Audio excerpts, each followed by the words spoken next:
4వ వచనం. దయచేసి అందరూ కూడా, నేను ఎందుకు అడిగానంటే ఈ మాటలు చర్చికి వెళ్ళినటువంటి వారికి కొరకు కాదు. చర్చికి వెళ్ళినటువంటి వాళ్ళు ఈజీగా మారిపోతారు, చర్చికి వెళ్ళే వాళ్ళు మారరు. ఎప్పుడు చెప్తాను మా గుళ్ళో మా దగ్గరికి వచ్చే వాళ్ళతో, మీరు బైబిల్ చదవాలి, మిమ్మల్ని వారు చదవాలి. అదే బైబిల్ ఉపదేశం. మీరు క్రీస్తుకు పత్రికలు అవ్వాలి, పత్రికలు పంచిపెట్టడం కాదు. సారా తాగివాడు పంచిపెడతాడు డబ్బులు ఇస్తే, పంచిపెట్టేసి రారా డబ్బులు ఇస్తానంటే సారా తాగివాడు కరపత్రులు పత్రికలు పనిచేస్తాడు. పత్రికలు పంచమని చెప్పలేదు, నువ్వే పత్రిక మార్చబడాలి. మీరు క్రీస్తు పత్రికలు అని చెప్పి రాయబడ్డది, మీరు మాదిరికరంగా మార్చబడాలి. ఇక్కడ బైబిల్ చెప్పేదండి, వ్యభిచారుని ద్వారా ఈ లోక స్నేహము దేవునితో వైరమని మీరు ఎరగరా.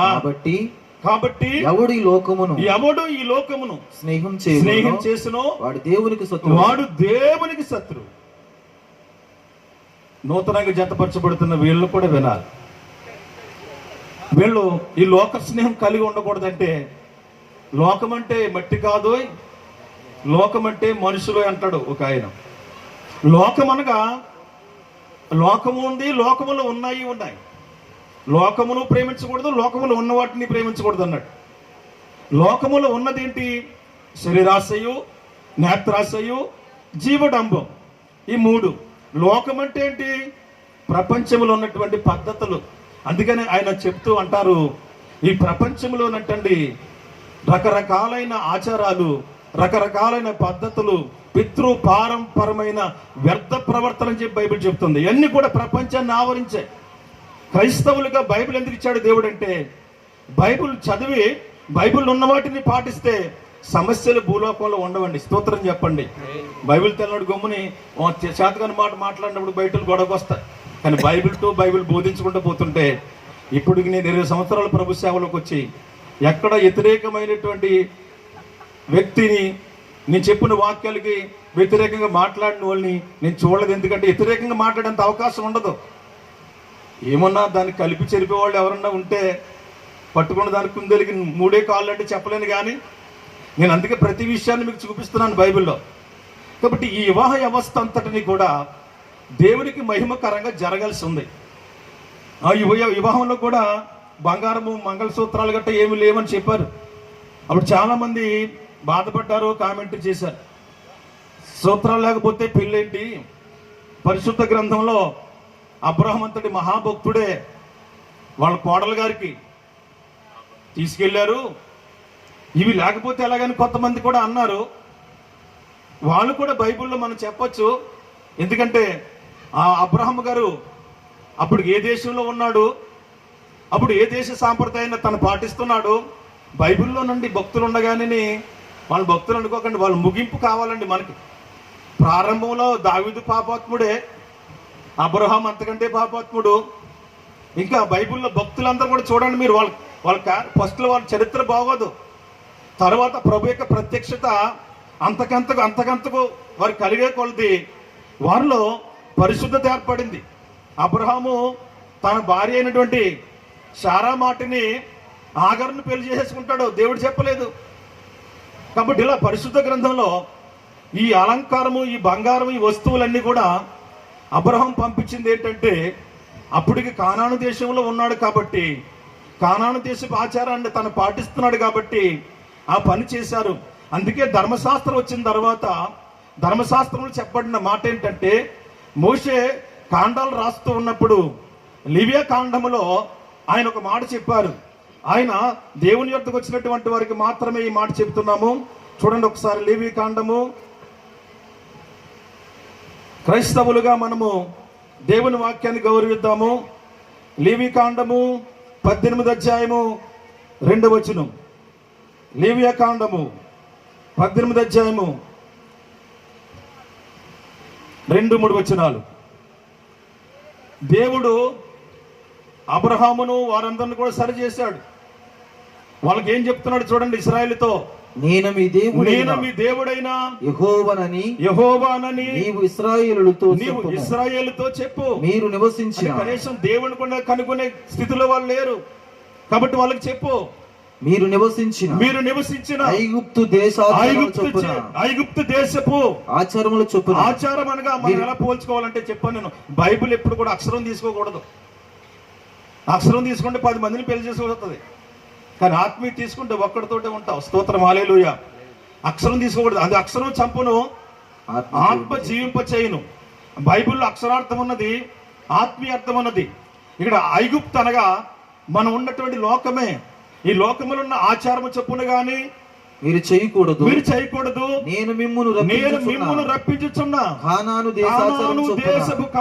దేశపు ఆచారము చొప్పునను మీరు చేయకూడదు. అబ్రహాం చేశాడు బట్టి, అబ్రహాం చేశాడు కాబట్టి పట్టుకున్నారు మీరు. మరి దేవుడు చెప్పింది పట్టుకోవాలా, అబ్రహాం చేసింది పట్టుకోవాలా? అబ్రహాం చేశాడు, దేవుడు చేయొద్దు అన్నాడు. అప్పుడు అబ్రహాం ఉన్నాడా? అబ్రహాంకుంటే ఖచ్చితంగా ఈ వాక్యాన్ని పాటించేవాడు. నాకు కూడా దేవుని తెల్లని కొత్తలో మేము ఎన్నో చేసి ఉంటాం. చర్చికి వెళ్ళి సినిమాకి వెళ్ళిపోయి ఉండొచ్చు, కానీ వాక్యం అర్థమై కొలితే ఆ పని చేయగలరా? లోతుగా వెళ్ళే కొలితే ఆ పని చేయగలరా? కాబట్టి దేవుని వాక్యాన్ని గమనించి ఇలాంటి చిన్న చిన్న వాక్యాలు పట్టుకుని కామెంటరీ చేసి దేవుని సన్నిధిని పాడు చేయవద్దు. కానాను దేశపు ఆచారం అనగానే ఈ మధ్యన కొంతమంది ప్రసంగిస్తూ విన్నాను, కానాను దేశాన్ని సంఘంతో పోల్చారు. కానాను చేరుకుంటేనంట అండి, ఆ కానాను అంటే పరలోకం అంట. కానాను వెళ్తుండగానే పరలోకం వెళ్ళిపోయినట్టు అని చెప్తారు. కానాను పరలోకానికి ఏమాత్రం పోలిక ఉండదు. కానాను అనేది పాలు తేళ్లు ప్రవహించే దేశం. అక్కడ 7 జాతుల ప్రజలు ఉన్నారు, వాళ్ళతో యుద్ధం చేయాలి. అక్కడ ఎటువంటి కూడా శాంతి లేదు, సమాధానం లేదు. అందుకే కానాను అనేది సంఘానికి సాదృశ్యం కానీ వెళ్ళబోతున్న పరలోకానికి సాదృశ్యం కాదు. కానాను దేశంలో పాలు తేళ్లు అంటే దేవుని వాక్యం ఉండాలి. సంఘంలో శత్రువులు ఉన్నారు. ఎఫెసీ పత్రిక 6వ అధ్యాయంలో రాయబడింది, మీరు పోరాడవలసింది శరీరులతో కాదు, ఆకాశ మండలం అందున్న దురాత్మల సమూహాలతో మీరు పోరాడవలసి ఉన్నది. అవి అధికారులతోనూ ప్రధానులతోనూ ప్రస్తుతం ఉన్నటువంటి లోకనాథులతోనూ మీరు యుద్ధం చేయాలని బైబిల్ చెప్పింది. సంఘం అంటే పోరాటం, సంఘం అంటే యుద్ధరంగం. అదొక యుద్ధరంగంతో కూడిన ప్రదేశం, అది కానాను. అలాంటి క్రైస్తవ సంఘములు కూడా ఆచారాలు ఉన్నాయి, వాటిని చేయొద్దని అర్థం. స్తోత్రం చెప్పండి. క్రైస్తవులకు ఆచారం లేవా? హిందువులే మర్చిపోయారు, చేసి ఇసిగిపోయారు వాళ్ళు. మనవాళ్ళు చేయకపోవడం వల్ల తీసుకున్నారు. అది క్రైస్తవుల కంటే హిందువుల కంటే క్రైస్తవులే బాగా ఆచారంలో ఉన్నారు. ఆచారం అనేది గ్రహచారం బాగోకొచ్చింది, వాళ్ళ స్థితిగతులు బాగోక. ఇప్పుడు మీరు ఉన్నారనుకోండి, మీరున్న ఇంట్లోని అప్పులైపోయి రోగాలు వచ్చి బాధలు వచ్చి అనుకోండి, మీరు తాగేసేసి చెడు పనులు చేసి పాపాలు చేసి ఎలాగైపోవనుకోరండి మీరు. మనం ఉండి ఇల్లు బాగోలేదేమో పిల్ల, ఒకసారి చూపించుకుందామా? ఇల్లు బాగోలేదంటండి, మన బతుకు బాగోలేదు, మన అలవాట్లు బాగోలేదు, మన జీవితం బాగోలేదు. తాగాడు అప్పులైపోయాడు, వ్యభిచారం చేసి అప్పులైపోయాడు అని ఒక్కరు అనుకోరు, కానీ వాస్తు బాగోలేదేమో. అందుకే పెద్దోళ్ళు అన్నారు, వాడు రాత బాగుంటే వాస్తు కూడా బాగుంటుందని. కాబట్టి ఇవన్నీ కూడా ప్రియులారా వాస్తవం కాదు. అందుకనే శాస్త్రాలు చెప్తూ ఉంటారు, భూమి తిరుగుతుంది కాబట్టి తిరిగేదానికి వాస్తు ఉండదు, తిరిగేదానికి వాస్తు లేదు. తెలియక వాస్తు అని చెప్పి ఎంతమంది ధనాన్ని ఖర్చు పెడతారు, ఆ జిమిక్కులో పడిపోతూ ఉంటారు. బైబిల్ అలాంటి అజ్ఞానాన్ని తొలగిస్తుంది, ఆ చీకటిని తొలగిస్తుంది. బైబిల్ అంటుంది, నీ వాక్యము ఎండవుతున్న తోడనే వెలుగు కలుగుతుంది. అది చీకట్లో ఉన్న వారికి, అది అజ్ఞానం ఉన్న వారికి జ్ఞానమును ప్రసాదిస్తుంది. జ్ఞానం వచ్చింది కాబట్టి మేము దేనికి భయపడం? మంగళవారానికి భయపడం, శుక్రవారానికి భయపడం, అమావాస్యకు భయపడం. ఇదిగో సోదరులు ఏనోస్ గారు, అన్నయ్య గారు అయితే మంగళవారమే పెట్టమన్నారు పెళ్లి. కొంతమంది భయపడ్డారు, మంగళవారం వద్దు బాబు అని. మంగళవారం అంటే యూదులు పెళ్లి చేసుకున్న రోజు, అది యూదులు పెళ్లి చేసుకుంటారు మంగళవారమే. అమావాస్య కూడా అమావాస్య రోజున పెళ్లి చేసుకున్న ఊళ్ళు ఉన్నాయి, దేశాలు ఉన్నాయి. కాబట్టి ఎందుకు భయపడతారో తెలీదు. అందుకే ఇర్మియా చెప్తా ఉంటాడు, ఇర్మియా గ్రంథం 10వ అధ్యాయము, ఇర్మియా గ్రంథం 10వ అధ్యాయం 2వ వచనంలో రాయబడిన మాట దయచేసి చదవండి తొందరగా. ఎవరికైనా ఆకలిస్తే మాత్రం భోజనాలు సిద్ధం చేయండి, పెట్టండి. కనీసం 3 ఉన్నా సరే ఈ కార్యక్రమం జరిగింది. యెహోవా సెలవిచ్చిందా లేదా ఇర్మియా సెలవిచ్చిందా? ఎందుకు రాశారండి అలాగని? అది దేవుడు చెప్పాడని. అదే కనుక ఇర్మియా చెప్పాడు అనుకోండి, ఆడియో తీసి కూడా అంటారు. అందుకు యెహోవా సెలవిచ్చిన మాట చదివిస్తున్నాను. యెహోవా సెలవిచ్చింది ఏమనగా, అన్యజనుల ఆచారములను అన్ని జనులు అంటే ఎవరండి? ఎవరండి? మీకు మాటలు వచ్చండి? ఎవరైతే పాస్టర్ వస్తే నవ్వించి పాట పాడించి డ్యాన్స్ చేయిస్తాడు, నేను ఇంతలే అనుకుంటారా? ఇక్కడ ప్రభువు రావాలి, మీ నవ్వులు కాదు. స్తోత్రం చెప్పండి. క్లోజప్ వాడితే కొద్దిసేపు నవ్వుతావు, క్లోజప్ లేకపోతే నవ్వలేవు. ఈ మధ్యన మాస్క్ వచ్చి బాగా కవర్ చేసి నవ్వుకోండి. పేస్ట్ ఖర్చు లేదు, సరిగ్గా కడకపోని మాస్క్ పెట్టేసుకుంటే గొడవ లేదు, కవర్ అయిపోతుంది. హృదయంలో లేనప్పుడు బయట నవ్వేలా వస్తుంది. కాబట్టి నవ్వే సందర్భం కాదు ఇది, సీరియస్ అండి. ఎందుకంటే పెళ్ళి అవ్వట్లేదండి, పెళ్ళి స్టార్ట్ అవుతుందంటే ఇప్పుడు వీళ్ళకి. ఈ పెళ్ళి ముగించాలంటే సముద్రం విధినట్టే. స్తోత్రం చెప్పండి.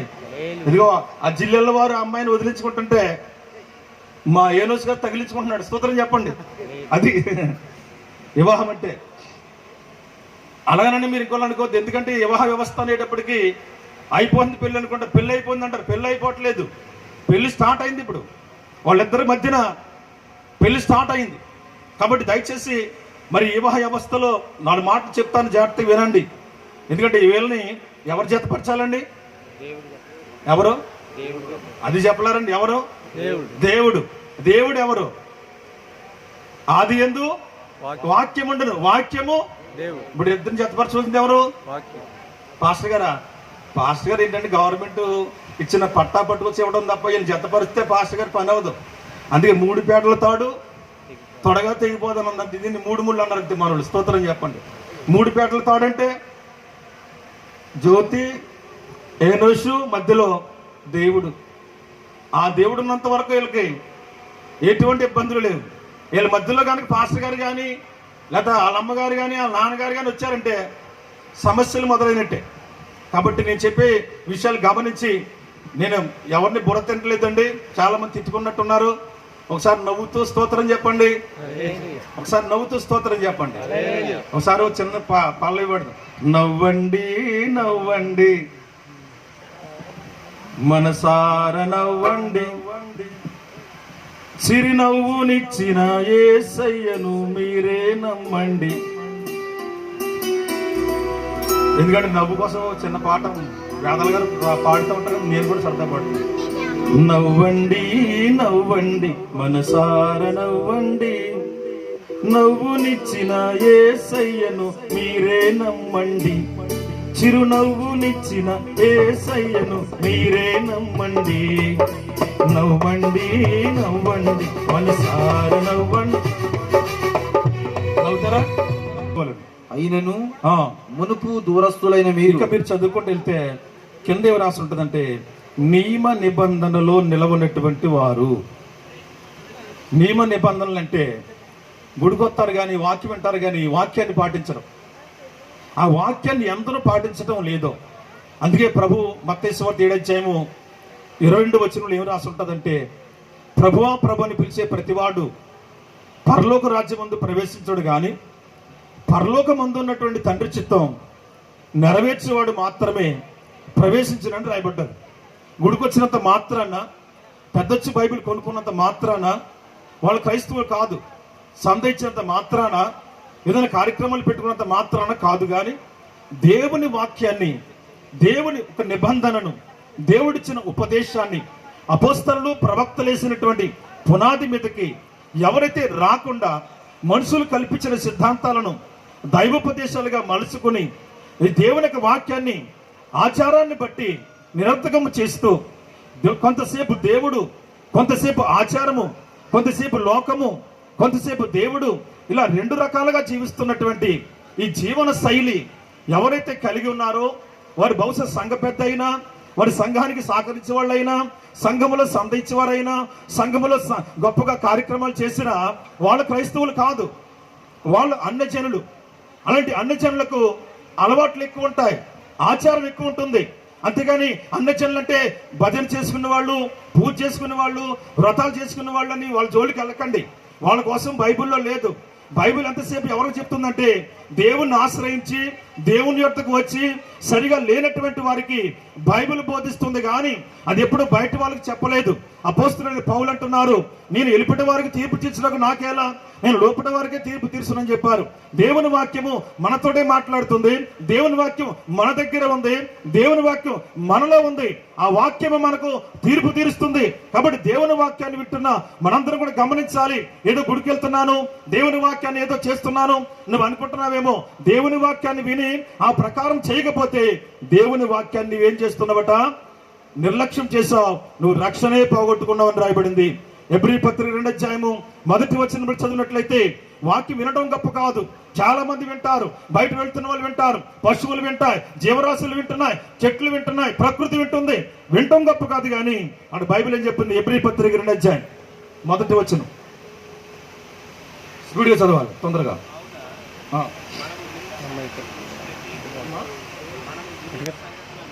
మనము ఇనినటువంటి సంగతులను విడిచిపెట్టేసి కొట్టుకుని పోకుండానట్లు వాటి యందు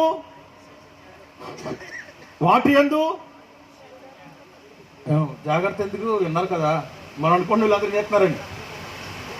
ఒక మనిషి ఎన్నాడని కన్ఫర్మ్ చేసుకోవడానికి ఏం చేయాలి తెలుసండి? మీరు ఎంతమంది పిల్లల్ని కనుక్కున్నా చేస్తండి. బిడ్డలు కనుక్కున్న వాళ్ళు, సంతానం కలిగినటువంటి వారు. మీ పిల్లల్ని ఎప్పుడైనా దుకాణానికి పంపించే అలవాటు ఉంటే వాడికి వివరంగా చెప్తావు. ఒక 10 రూపాయలు చింతపండుతే 10 రూపాయలు ఇస్తే అని చెప్పేవాడికి తలాడించాడు, ఊపాడు తల. కానీ దూరం వెళ్ళి తిరిగి వస్తాడు. మళ్ళీ తిరిగి వచ్చి మమ్మీ ఏం చెప్పావు నాకు ఇప్పుడు అంటాడు. మనకి ఏమనుకున్నాం? ఎలా కన్ఫర్మ్ అయిపోయింది మనకి? బాగానే ఊపుతున్నాడు, బాగానే నవ్వుతున్నాడు, బాగానే విన్నాడని మనం అనుకున్నాం. ఆడు కొట్టు దగ్గరికి తిరిగి వస్తాడు. మళ్ళీని మమ్మీ ఏంటో చెప్పావు నాకు అది అంటే ఎన్నాడు కానీ ఏం చేయలేదండి వాడు, గ్రహించలేదు, దాన్ని జాగ్రత్త చూసుకోలేదు. బైబిల్ ఏమంటే చూడండి, చదవండి. కావున మనము వినిన సంగతులను, మనం వింటున్నటువంటి సంగతులను విడిచిపెట్టి కొట్టుకొని పోకుండానట్లు వాటి యందు మరి విశేష జాగ్రత్త కలిగి ఉండవలెను.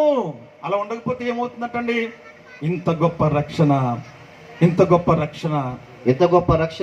రక్షణను మనము నిర్లక్ష్యం చేశాము. ఎలాగో హల్లెలూయా. ఈ వాక్యం తీసుకుని మనం అనుకుంటాం వాళ్ళు చేస్తున్న నిర్లక్ష్యం అని. అక్కడ బాగా రాస్తుంది, ఇంత గొప్ప రక్షణను మనము నిర్లక్ష్యం చేసిన ఎడల ఉందండి. మనమనుందా వాళ్ళనుందా? మనమనుందా. ఒక పాయింట్ గుర్తుపెట్టుకోండి. వాళ్ళంటే నియమ నిబంధన లేనటువంటి వాళ్ళు, దేవునితో సంబంధం లేనటువంటి వాళ్ళు. మనమంటే క్రీస్తులో ఉన్నవారు, ఇప్పుడు క్రీస్తులోకి వచ్చినటువంటి వారు. మీరంతా గమనించాలి. అక్కడ మనమే నిర్లక్ష్యంగా ఉన్నాం. మనం వింటున్నాం కానీ దాన్ని పాటించాం, వింటున్నాం కానీ దాని ప్రకారం చేయం. ఎవడైనా వాక్యాన్ని విని దాని ప్రకారం చేయనట్లయితే వాడు బండ మీద కట్టబడిన వాడు కాదు, వాడు ఇసుక మీద కట్టబడిన వాడని బైబిల్ చెప్తా ఉంది. హల్లెలూయా. కాబట్టి ఈ వివాహ వ్యవస్థలో నేను చెప్పేది ఒక్కటే, మనం చదివాము క్రీస్తునందు మాత్రమే వివాహం జరగాలి, లోకం ఎంత మాత్రము రాకూడదు, లోకాచారము రాకూడదు. ఇవన్నీ ఎప్పుడు చేయండి? ఈ ఆచారాలన్నీ దేనికి సంబంధించినండి? మొన్న ఒకసారి నేను దేశం ముందా మనిషి ముందా? మా బైబిల్ ప్రకారం అంటే మనం ఇది బయట చెప్పామనుకోండి, వాళ్ళు వినరండి. మీరు ఎలాగ జ్ఞానం ఉన్నవాళ్ళు, టచ్ ఉన్నవాళ్ళు కాబట్టి మిమ్మల్ని అడుగుతున్నాను. ఈ బయట వాళ్ళ గురించి ఎవరి కోసం కాదండి, లోపల కూర్చున్న వాళ్ళని అడుగుతున్నాను. దేవుడి ముందా దేశాల ముందా? మనిషి ముందా దేశం ముందా? మీరు చెప్పేది కదా, రేపని చెప్పాలి. వాడికి భాష వచ్చింది మనకి, ఎవరో చెప్తారు దాన్ని కాకి పడతాం, మనం దాన్ని బట్టి పడతాం. అలా మనిషి ముందా దేశాల ముందా? ఆ తర్వాత ఆచారం సంగతి చూద్దాం. బైబిల్ ప్రకారం మనం చూస్తే 10:25 వచ్చింది చదవండి. ఆదికాండం. మనిషి ముందు మనిషిని దేవుడు చేశాడు, తర్వాత మనుషులు విస్తరించారు, భూమి మీద పెరిగారు, పాపం కూడా పెరిగింది, తన జనం విస్తరించింది. కానీ బైబిల్ చెప్తున్న మాట చదవండి. ఆదికాండం 10:25. వీరు తమ తమ వంశముల ప్రకారము, తమ తమ భాషల ప్రకారము, తమ తమ దేశమును బట్టి, జాతులను బట్టి హాము కుమారులు. మరియు ఎబేరు యొక్క కుమారులందరికీ పితరుడును పెద్దవాడును. 10:22. 25 చూడు. దేశం కోసం కావాలయ్యా మనం. ఓకే, నేను చెప్పి చదవలేదు. 25 వారిలో ఒకని పేరు పెలేగు యాలయనగా అతని దినములలో భూమి దేశములుగా దేశాలు ఎప్పుడు వచ్చాయి? నువ్వు పుట్టిన తర్వాత. అంతేగా నువ్వు దేశంలో పుట్టలేదు, నువ్వు పుట్టిన తర్వాత దేశాలకు విడిపోయింది భూగోళం. అప్పుడు ఒకే భాష, ఒకే పలుకు, ఒకే గోళం. ఇప్పుడు అలా కాదు, ముక్కలైపోయింది. ఇండియా అంటే పాకిస్తాన్కి పడదు, పాకిస్తాన్ అంటే ఇండియాకి పడదు. ఇలా దేశాలకు విడిపోయింది. ఎందుకంటే వాళ్ళ స్వార్థాలను బట్టి, వాళ్ళ జీవిత విధానాన్ని బట్టి, వాళ్ళ రాజకీయం బట్టి, వాళ్ళకున్న దురుద్దేశాలు బట్టి దేశాన్ని ముక్క చెక్కలు చేసుకుని ఎప్పుడైతే దేశం విడిపోయిందో ఆ దేశానికి మళ్ళీ తోక అంటించండి. దేశపు ఆచారం ఇలా వచ్చిందండి. మనిషి వాళ్ళ దేశాలు విడిపోయాయి. దేశాల తర్వాత ఆచారం అంటుకుంది. ఆచారం తర్వాత లాస్ట్కి అది నీకు ఆచారమే మార్చేసింది. స్తోత్రం, హల్లెలూయా. ఇప్పుడు చెప్పండి, దేశాచారాలు పాటించాలా మనం? పట్టించకపోతే బతకనిస్తారా? బతకనివ్వరు కాబట్టి అపోస్తులు చచ్చిపోయారన్నమాట. స్తోత్రం చెప్పండి. ఎందుకంటే ఆచారం చేయకపోతే చంపేసేవారు, వాళ్ళకి వ్యతిరేకంగా ఉంటే చంపేసేవారు. బొమ్మకు మొక్కనందున ముగ్గురిని అగ్నిగుండంలో పడేశారు. కానీ ప్రభు కాపాడుకుంటూ వచ్చాడు. కాబట్టి దేవుని నమ్ముకోవటం అంటే దేవుని కోసం చనిపోవటమే. కాబట్టి యేసుక్రీస్తు వారిని ఆశీర్వాదపు దేవుడిగా మార్చారు. కాబట్టి ఎంతమంది మందిరాలకు వస్తున్నారు, ఎంతమంది క్రైస్తవులుగా మారిపోతున్నారు. నిజంగా బైబిల్ చెప్తే, బైబిల్ను బోధిస్తే ఇంతమంది రారని ఖచ్చితంగా బైబిల్ పెట్టి చెప్పొచ్చు. యేసయ్య తన సేవ జీవితంలో ఎంతో కష్టపడి పరిచర్య చేస్తే, ఎంతో శ్రమించి సేవ చేస్తే తన జీవితంలో చివరికి రక్షించింది ఎంతమంది రక్షించబడ్డారండి? మరి ఫస్ట్ యేసుప్రభు వారికి ఎంతమంది అండి? మాట్లాడు కోపం వచ్చినట్టు ఉంది మీకు కోపం వస్తే మాత్రం మా పరిమాణం జరుగుతూ ఉంటుంది. మీరు వినాలండి. యేసుప్రభు వారికి ఎంతమంది శిష్యులు అమ్మా?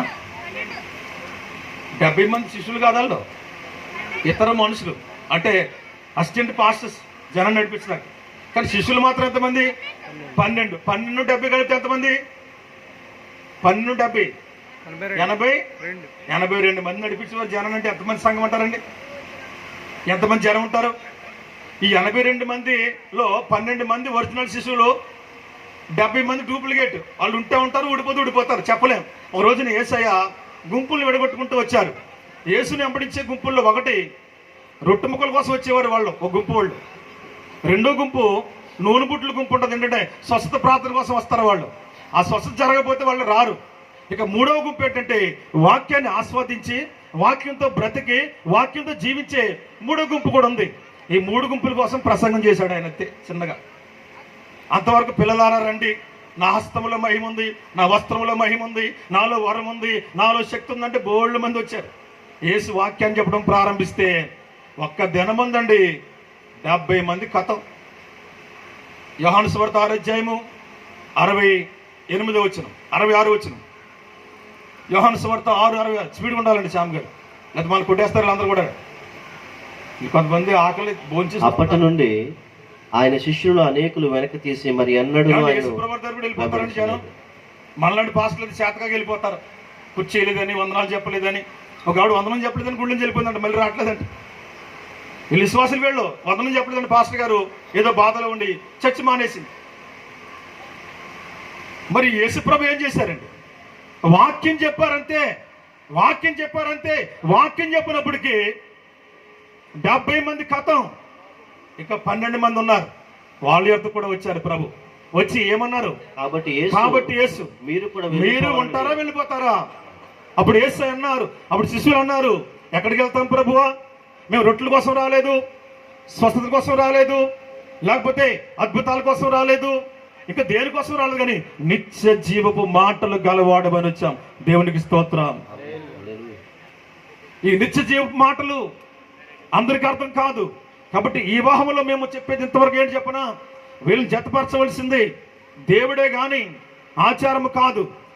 వీళ్ళు పుట్టిన తర్వాత దేశాలు వచ్చాయి, వీళ్ళు పెరిగిన తర్వాత ఆచారం వచ్చింది. కాబట్టి ఆ ఆచారం మనల్ని ఇప్పుడు ఏం చేస్తుందంటే బానిసలుగా నడిపిస్తుంది. ఏదైనా చిన్న వస్తువు ఆ వివాహం దగ్గర తక్కువ వస్తే మన మనసంతా భేదించేస్తుంది. అమ్మో ఇది ఏమవుతుందో ఏంటో, వీళ్ళు బాగుంటారా బాగోరో, ఈ వస్తువు పెట్టలేకపోయాం, ఈ కార్యక్రమం లేదు, ఇప్పుడు తాళిబొట్టు లేదంటే ఇక్కడ చాలా మంది కంగారు పడుతూ ఉంటారు. ఎందుకంటే తాలిబొట్టు అనేది లేకపోతే ఎలాగండి బాబు, పెళ్లి చేసినట్టు గుర్తు ఏంటండి అంటారు. తాలిబొట్టు తీసి పక్కన పడేసిన భర్త కాదని చెప్తే మరి మగవాళ్ళు కూడా కట్టాలి కదా నువ్వు తాలిబొట్టు. ఈయనకేముందండి, అమ్మాయికి కడుతున్నారు, మరి అబ్బాయికి కూడా తాళి కట్టాలి కదా, మరి గుర్తేముంది పెళ్లికి. కాబట్టి తాలిబొట్టు అనేది అది భారతదేశ సాంప్రదాయం కాదండి. కావాలంటే ఎవరన్నా మాట్లాడితే మాట్లాడండి, అది దేశ సాంప్రదాయం కాదది, అదొక మత సాంప్రదాయం. నేను వేదాలు చదివాను, మత్స్య పురాణంలో దీనికోసం వివరంగా ఉంది. మత్స్య పురాణంలో సూత్రాలు తాలిబొట్టు అంటే 2 కాసులు ఎందుకు పెడతారు.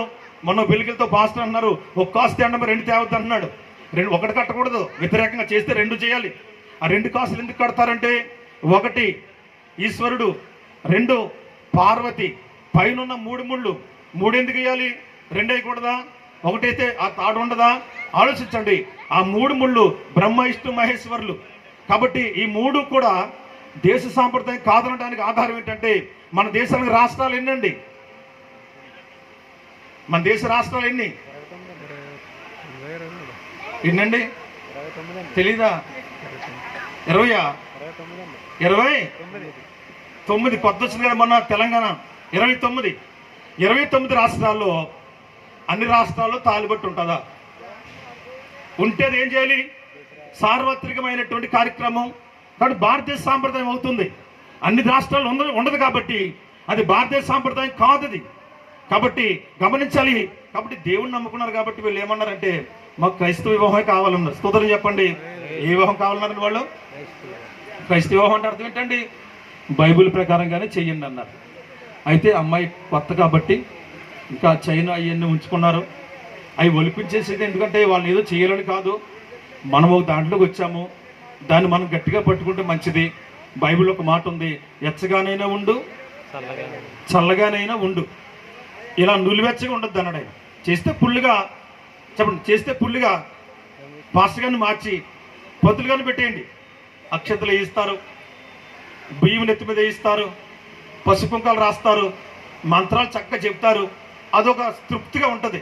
ఇప్పుడు ఏం జరుగుతుందంటే, పంతులు గారు ప్లేస్ పాస్టర్ గారు కొట్టేశాడు కాబట్టి మంత్రాలు మాత్రం ఉండవు కానీ అన్నీ ఉంటాయి. టెంకాయ ఉంటుంది, అట్టిపళ్ళు ఉంటాయి, తమలపాకులు ఉంటాయి, అక్షంతలు ఉంటాయి, బియ్యం ఉంటాయి, అన్నీ ఉంటాయి. ఇంకా అన్నాడు, సుట్లు ఎంత తెస్తారమ్మా అంటారు. నేను చెప్పేదానికి నేను ఎవడే అనలేడు, ఎందుకంటే ఐఎమ్ స్వతంత్రమైనటువంటి వ్యక్తిని నేను, ఎందుకంటే క్రిస్టియన్. స్తోత్రం చెప్పండి. మా పిల్లకైనా మేమైనా సరే అలాగే బైబిల్ ప్రకారం చేసుకోండి. దీనికి వచ్చాం, దీనివల్ల అన్నం తింటున్నాం, దీన్ని బోధించి కానీ బియ్యం తింటున్నాం, దీనికి వచ్చే గుడ్లు తింటున్నాం, దీనికి వచ్చే వస్తువులు తింటున్నాం, దీనికి న్యాయం చేయొద్దండి. స్తోత్రం చెప్పండి. నేను చెప్పేదాన్ని ఏం తప్పంటారండి? బైబిల్లో పోనీ మీరు చూపించండి ఉన్నాయేమో. బైబిల్లో ఆయన ఏమన్నారు తెలుసండి, వాటి జోలికి పోవద్దన్నారు. కాబట్టి దేవుని వాక్యంలో నేను చెప్తుంది ఒకట మాట చెప్తున్నాను, ఇంకా ఆఖరిగా ఒక మాట విందాం. ఆదికాండము 2వ అధ్యాయం. ఇప్పుడు ఈ వివాహ వ్యవస్థ అనేది దేనికి సరిపోవాలి? ఇది కేవలం మనకు సరిపోయేది కాదు. ఒకసారి చదవాలి. ఆదికాండము 2వ అధ్యాయము 24 వచనం.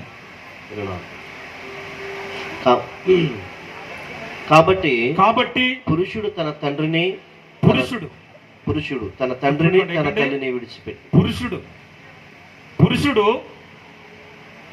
తన తల్లిని తండ్రిని విడిచి తన భార్యను హత్తుకొనును. ఇది ఎవరి కోసం అంటే అవాదం కోసం కాదంట ఆ రోజుల్లో చెప్పేది. మనం అంటే ఇప్పుడు వీళ్ళిద్దరికి ఉపయోగిస్తున్నాం. ఎఫెసీలో పౌలు చెప్పారు. ఇది దేనికి అని చెప్పారంటే, ఆయన ఎఫెసీ పత్రిక 5వ అధ్యాయం, దీని జతవాక్యాన్ని కూడా చదువుదాం.